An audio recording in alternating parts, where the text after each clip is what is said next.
Good morning my dear students. पिछले class में हम लोगों ने सतत एवं व्यापक मूल्यांकन के बारे में पढ़े थे कि सतत एवं व्यापक मूल्यांकन क्या होता है। चलिए आज हम लोग अध्ययन करते हैं कि सतत एवं मूल्यांकन के लक्ष्य और उद्देश्य क्या क्या हैं। आइए चलते हैं। तो सतत एवं व्यापक मूल्यांकन के प्रमुख लक्ष्य जो है वो निम्नलिखित है। पहला, इसका प्रमुख लक्ष्य बच्चे की विद्यालय में उपस्थिति के दौरान उसके हर पहलू का मूल्यांकन करना है।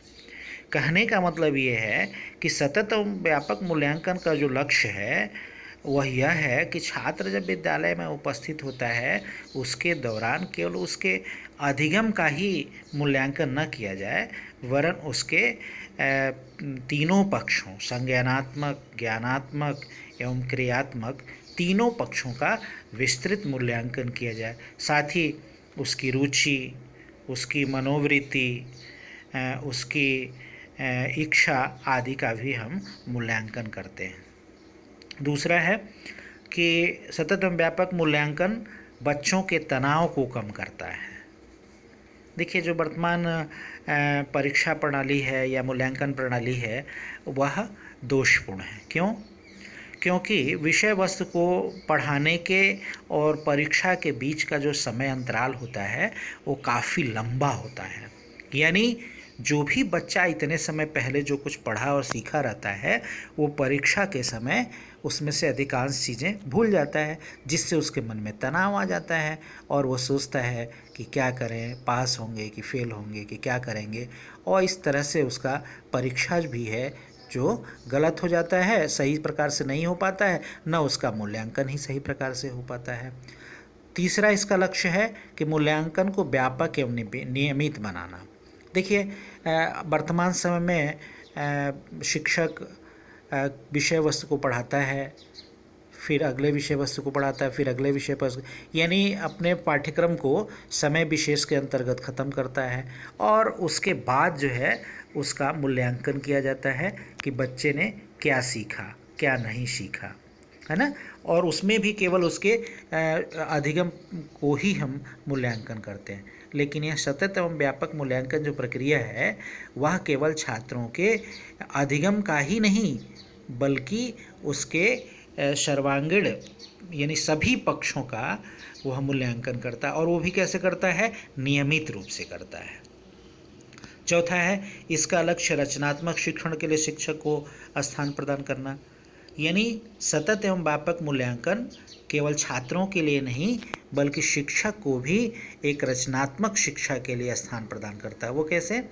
क्योंकि शिक्षक विषय वस्तु को पढ़ाता है, पढ़ाने के दौरान छात्रों से उसके संबंध में कठिनाइयों के बारे में पूछता है, उसका निदान करता है और निदान के बाद वो उपचार भी करता है। इस तरह से उसका जो शिक्षण है वो रचनात्मक होता है और उसका शिक्षण में एक स्थान भी बनता है।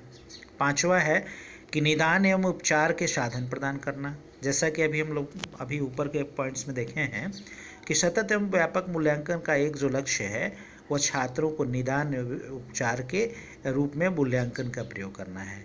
यानी शिक्षक विषय वस्तु को पढ़ाए हैं, उससे संबंधित छात्रों के बारे में ये जानने का प्रयास करे कि उसकी क्या कठिनाइयाँ हैं, उन कठिनाइयों का निदान कैसे होगा, और निदान के बाद उसके उपचार के कौन कौन से उपयुक्त साधन होंगे इसके बारे में बताना होता है।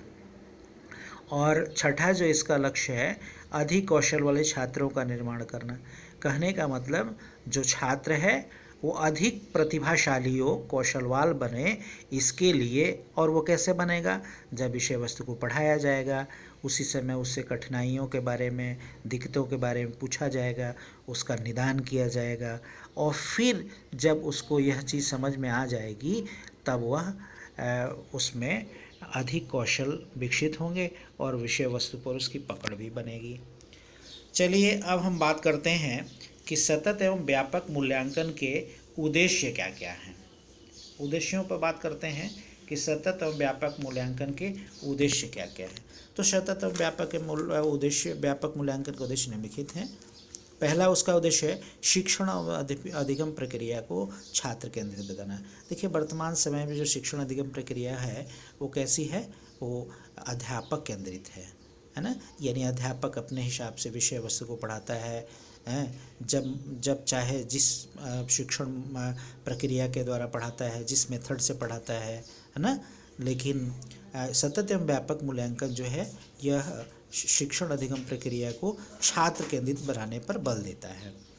दूसरा है कि मूल्यांकन प्रक्रिया को शिक्षण अधिगम प्रक्रिया का एक अभिन्न अंग बनाना। अभी जो मूल्यांकन प्रक्रिया है वो शिक्षण का अंग नहीं है। कैसे नहीं है? क्योंकि शिक्षण के साथ उस शिक्षण के समय साथ साथ उसका मूल्यांकन नहीं किया जाता है। उसका मूल्यांकन तिमाही, छमाही या वार्षिक किया जाता है। लेकिन सतत मूल्यांकन का जो उद्देश्य है वो शिक्षण अधिगम प्रक्रिया को एक शिक्षण अधिगम प्रक्रिया अभिन्न अंग बनाना है। तीसरा है छात्रों के विकास, अधिगम प्रक्रिया, अधिगम की गति और अधिगम के परिवेश के लिए निर्णय लेना। यानी सतत एवं व्यापक मूल्यांकन छात्रों के विकास, उसकी अधिगम प्रक्रिया, उसकी अधिगम की गति और अधिगम के प्रवेश में उचित निर्णय लेना है। यानी इस संबंध में ये निर्णय लेना है कि छात्रों का विकास सही ढंग से हो रहा है कि नहीं, जो अधिगम की प्रक्रिया है वो सही है कि नहीं, जो अधिगम का गति है वो सही है कि नहीं, उसमें कहीं कमी है, या अधिगम कर्ता जो चीज़ों का अधिगम कर रहा है वो सही ढंग से कर रहा है नहीं, इसका निर्णय लेना है और उसमें सुधार करना है। चौथा है आत्म मूल्यांकन के लिए छात्रों को अवसर प्रदान करना। देखिए सतत एवं व्यापक मूल्यांकन जो है छात्रों को सेल्फ असेसमेंट का अवसर प्रदान करता है, यानी स्वमूल्यांकन का। यानी छात्र को जब विषय वस्तु का ज्ञान दिया जाता है तो उसके बाद उनसे उस ज्ञान के बारे में मूल्यांकन कर लिया जाता है कि छात्रों को विषय वस्तु समझ में आई कि नहीं आई, या इससे छात्रों को भी खुद समझ में आ जाता है कि हमको क्या समझ में आया, क्या नहीं समझ में आया। और पांचवा है निदान एवं उपचार के माध्यम से छात्र विशेष की उपलब्धि सुधारने में मूल्यांकन का उपयोग करना। कहने का मतलब ये है कि सतत एवं व्यापक मूल्यांकन छात्रों को कठिनाइयों को पहचान करता है, उसका निदान करता है और उपचार करता है, और उपचार के विभिन्न तरीकों को बताता है, इस प्रकार जिससे उनके उपलब्धि में सुधार हो सके। तो हम लोगों ने आज सतत एवं व्यापक मूल्यांकन के लक्ष्य एवं उद्देश्यों के बारे में जाना, और अगले टॉपिक में मैं आपको बताऊंगा कि सतत एवं मूल्यांकन के बारे में या सतत या मूल्यांकन को लेकर के अध्यापक के सामने कौन कौन सी समस्याएं आती हैं। धन्यवाद।